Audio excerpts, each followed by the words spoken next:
c'est de, s'il vous plaît, défendez votre enfant. Et il faut vraiment protéger votre enfant. Parce que les personnes épileptiques sont pas toujours veillants. Et aussi protéger, parce que des fois aussi, ça peut être très mal interprété. Je précise par exemple comme la maman de, Lily Vincent, qui a été très mal interprétée, de sa manière de vision a très mal été interprétée. Beaucoup ont dit ça comme la haine. Donc, il faut faire hyper attention. Parce que la méditation change complètement une personne. Et c'est pas pareil du tout pour un enfant. Et même pour quelqu'un adolescent, même pas du tout, protéger cette personne. Essayez de la protéger le maximum possible. Et s'il vous plaît, protégez cette personne, s'il vous plaît. Et aussi, au niveau traitement hormonal, ce que je vous conseille, c'est tout ce qui est testostérone, tout ce qui est non-binaire testostérone. Prenez des témoignages de personnes qui sont occupées, des personnes qui ont déjà fait, parce que tout simplement, les doses sont différentes. Il y a le gel, il y a le gel, il y a en testostérone, il y a l'injection, il y a le gel, il y a le gel et le gel, il y a le gel, il y a l'injection et il y a la crème. Et la crème et le gel est pareil. Faut juste appliquer sur le corps. Il faut appliquer sur le corps, il faut appliquer sur le corps. Il faut que vous appliquez sur les corps. Évitez sur la poitrine, le début du torse, ou sur, vous pouvez appliquer sur le visage, mais demandez la dose à votre endocrinologue ou informez-vous avant. Informez-vous parce que des fois, les endocrinologues ne connaissent pas tout ça. Et aussi, une autre chose aussi, le gel et tout ça, les doses sont des fois 2,1 ou 2,1 par jour ou 2,1 et des fois c'est les doses minimum pour la testostérone, ça c'est les doses que j'ai su. Les doses des fois c'est appelé une pompe par jour, c'est-à-dire une pompe c'est 1, 2, 3, c'est-à-dire les pompes c'est genre, vous voyez, c'est quand c'est le gel c'est une pompe ou deux pompes par jour quand c'est du gel, oestrogène ou testostérone. Et pour la crème, c'est une fois par jour, mais ça peut être aussi deux fois par jour. Et la crème, le gel est beaucoup plus rapide et beaucoup moins pur. Et le gel et la crème est beaucoup plus lente à appliquer. Dès que quand vous mettez la crème, c'est beaucoup plus difficile à appliquer. Et aussi, ça peut être 1,1 ou 1, il n'y a pas beaucoup de doses de testostérone.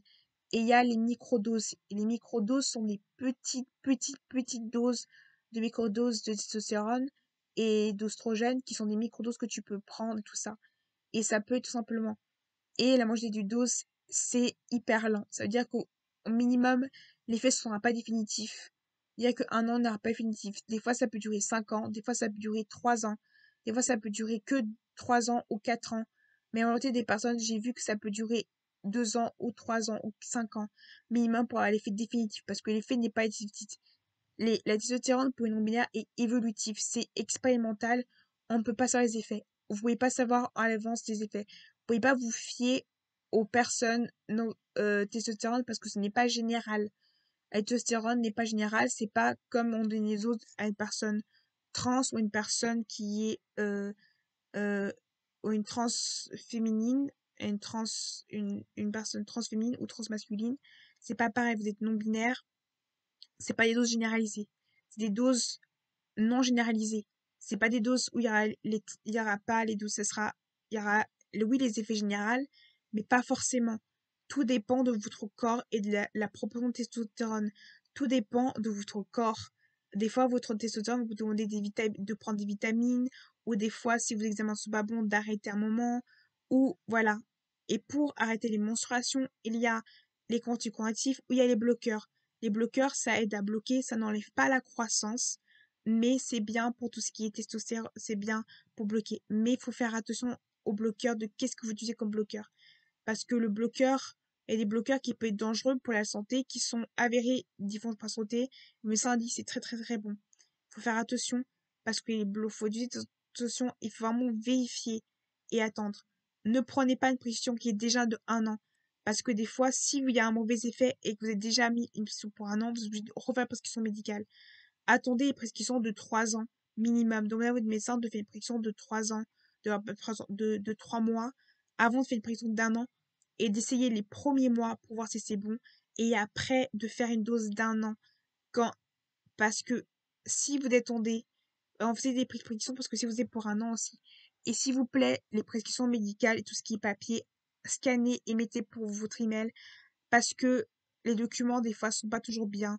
Il faut vraiment scanner vos documents. C'est toujours bien de les scanner ou carrément faites des copies, différentes copies de vos attestations. C'est hyper important de faire différentes copies, comme ça vous avez des images et des choses, c'est hyper important de les garder bien. Et aussi, un conseil aussi que je vous donne, c'est euh, tout ce qui est testostérone, gardez tous les prises de sang avec vous. Faisait pas avec vous, mais gardez tous les prises de sang en copie et vraiment gardez tous les adresses avec vous. Faisez vraiment une liste de tous les adresses de tous les médecins. Faut vraiment que vous ayez tous les adresses, tous les médecins. Soyez organisés au niveau médical, au niveau de votre dossier, parce que finalement, votre dossier, vous allez l'envoyer partout. Et il faut que votre dossier soit organisé. Je vais vous montrer justement comment mon cahier est organisé, comme ça vous pouvez le faire pareil pour vous. Votre cahier doit être organisé. C'est-à-dire qu'il faut que vous organisez votre cahier. Il faut que votre cahier, votre dossier soit honnête. Mettez des dossiers si vous avez possibilité de faire des copies d'email. Mettez sur un email, si vous avez des copies d'email, mettez vos disques durs, des copies de votre email si vous avez possibilité, et de faire un dossier avec que votre vidéo de transition. Et puis scannez vos dossiers, scannez vos documents, c'est ce qui est hyper important. Et aussi, ce qui est très très important, c'est tout simplement attendez, parce que il faut être hyper patient. Rien, rien n'est fait, rien n'est réel, genre rien, tous les effets dépendent de la testostérone, dépendent de votre corps. Tout est différent. Vous pouvez pas vous comparer aux autres, tout ce qui est testostérone. Et comme vous dire, vous pouvez pas savoir ce qui peut se passer. C'est-à-dire que vous vous engagez à savoir que votre corps ne peut pas savoir ce qui peut se passer.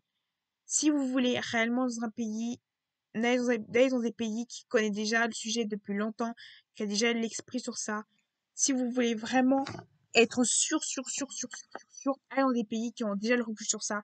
Si vous êtes pas sûr, si vous voulez pas prendre le risque, ne prenez pas le risque. Et s'il vous plaît, si vous voulez aller rapidement, ce que je vous conseille, tout ce qui est administratif, c'est vraiment appeler tout le temps. Ne soyez jamais inactif pour votre démarche administrative, parce que le seul problème, c'est être inactif. Et aussi, expliquer, soyez lent de vous parler, parce que des fois, le parler vite ne comprend pas. Carrément, c'est important de mettre dans vos dossiers les informations que vous allez parler, comme ça, vos informations sont compréhensibles, si vous avez du mal à la discussion et tout ça, si vous avez du mal à discuter. Et si jamais vous voulez faire des démarches nous-mêmes a plus de valeur que des fois si on fait avec nos parents. Mais si vous êtes mineur, demandez à vos parents l'assistance parentale. Et si vous êtes sous tutelle, vous pouvez aussi changer de prénom, mais des fois, il faut demander ça papier avec vos tutelles, si vous êtes, sous tutelle ou sur aide administrative. Il faut demander simplement. Et aussi, pour tout ce qui est testostérone, ce que je vous conseille aussi, c'est de prendre vachement du temps. Et aussi, ce que je vous conseille aussi, c'est de prendre l'habitude, même sans latter, d'avoir comme si vous lattez. Comme ça, vous n'avez pas ces différences. Comme ça, vous n'avez pas de manque et tout ci. Et comme ça, vous n'avez pas de décalage, en fait. Je vous n'avez pas de décalage. Quand je dis que vous n'avez pas de décalage, c'est-à-dire que vous êtes déjà habitué dans votre routine à prendre la testo. Même si vous ne l'avez pas. Ça va vous aider à imaginer et à projeter. Et ça va vous aider à ne pas faire l'erreur que j'ai fait de ne pas projeter. Et le fait de vous projeter va vous aider à attendre votre testo ou à attendre votre oestrogène. Et est-ce que la testostérone et l'oestrogène est différent? C'est, comme dit, c'est généralisé. Ce n'est pas généralisé. Et pour tout ce qui est, est-ce que c'est remboursé par l'assurance? Pas forcément. Le gel n'est pas remboursé par l'assurance. Les crèmes n'est pas forcément remboursé. Il faut vraiment demander. Si vous êtes français, vous dites à la ALD. Si vous êtes suisse, faut demander à l'assurance, votre assurance, votre complémentaire, si vous pouvez rassurer. Demandez à votre assurance directement d'assurance de vous aider si vous êtes en Suisse. Ou sinon, passez par le CHUV ou le HUG si vous êtes en Suisse. Passez par le CHUV pour HUG. Et si vous êtes en France, passez par les hôpitaux. Ils vont plus vous informer pour tout ce qui est centre de dysphorie de genre. Ils vont plus vous aider et tout ça. Passez pas forcément parce que les associations peuvent forcément vous aider ou pas, mais des fois aussi ça peut aussi vous perturber, il peut vous casser des fois aussi, donc faut faire attention de quelles sont vous utilisez. Les guet-friendly aussi, vous faites attention. Ce que je vous conseille aussi, c'est de aller directement à l'hôpital dans un centre parce qu'ils vont plus peut-être, ils ont tout en fait, ils ont les psychiatres. Ce qui est bien, c'est que vous n'avez pas les 10 000 endroits. vous allez à l'hôpital direct, vous avez bam, vous avez tout, vous avez psychiatre, endocrinologue, tout, chirurgien, tout en même temps. Et des centres qui sont, je dis pas tous les centres, je sais pas dans quelle région vous êtes, mais ça dépend de la région où vous êtes, mais dans des centres d'hôpitaux, il y a tout. C'est-à-dire qu'il y a chirurgien, endocrinologue, psychiatre, endocrinologue, psychiatre et l'accompagnement psychologique. Et en fait, des fois, ça peut être tout ça. Et même des fois, dans certains hôpitaux, il y a la PROFA. La PROFA, c'est-à-dire que tout ce qui est sexualité, éducation sexuelle, qui peut aussi vous aider, tout ce qui est implants, si vous avez des implants, ou tout ce qui est stérilet, parce que certains aussi proposent des stérilets pour tout ce qui est hormones, parce que des fois, c'est beaucoup mieux. Donc, certains proposent des stérilets, même si c'est peut-être dangereux, parce que ça peut mettre des hormones féminines, et ça peut mettre des hormones féminines, et ça peut pas forcément être bien, mais le stérilet peut complètement... l'implant n'est pas compatible au testostérone. Donc, si vous avez un implant, il faut l'enlever. Clairement, il faut l'enlever. Et c'est pas compatible. Tout dépend, je dis bien, mais c'est pas compatible. Il faut l'enlever. Et pour la fertilité, certains médecins vous proposent la fertilité, mais la fertilité en Suisse est payante. C'est-à-dire que chaque année, vous allez payer une somme pour garder votre fertilité. Il faut aller à l'hôpital pour demander la fertilité. Des fois, votre médecin vous propose, vous avez le droit de dire non ou pas. Mais par mon expérience, je vous déconseille, vraiment, c'est mon déconseil de ne pas congeler vos ovules parce que la majorité des gens que j'ai rencontrés regrettaient de ne pas avoir congé vos ovules plus tard. Même si vous voulez pas avoir d'enfant, congez vos ovules ou votre sperme parce que c'est hyper important si vous voulez avoir un enfant. Si vous voulez pas avoir d'enfant, voilà, ou quasiment toutes les opérations des hôpitaux sont plus remboursées que quand c'est privé, parce que le privé, il y a des honoraires. Tout ce qui est privé, c'est des honoraires, plutôt que tout ce qui est hôpital public, tout ce qui est testostérone, psychiatrie, c'est plus remboursé que quand c'est au privé, en guillemets. C'est-à-dire que c'est plus remboursé au public qu'au privé, même tout ce qui est psychiatre, c'est plus remboursé au public qu'au privé. Au privé, c'est pas remboursé du tout. Donc, évitez, vraiment évitez. Et tout ce qui est orthophonie, c'est pareil. Ne prenez pas au privé, prenez au public. Vraiment, si c'est possibilité, mais s'il n'y a pas d'autres régions. Et s'il vous plaît, harcelez. Quand vous appelez harceler, je crois que je vais faire une quatrième. Je crois que je vais faire une quatrième, une cinquième vidéo parce que là, il y a trop.